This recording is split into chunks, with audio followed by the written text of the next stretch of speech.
समायना सावगारि आंनि गोसो गोरबो सिङाव आखिखाना दोनबाय आं सना नोङो आंनि गोरबो बिखानि जिउनि सेथि सना अरायबो थागोन आं नोंजों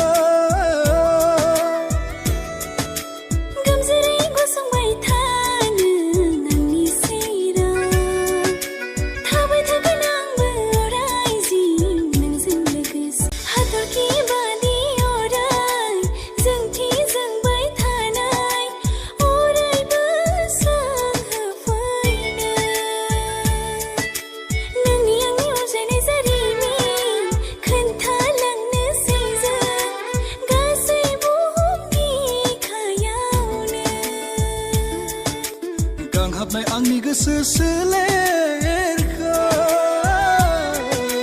सुग्लायहोदो दिनै नोंनि थरथिंसे अननाय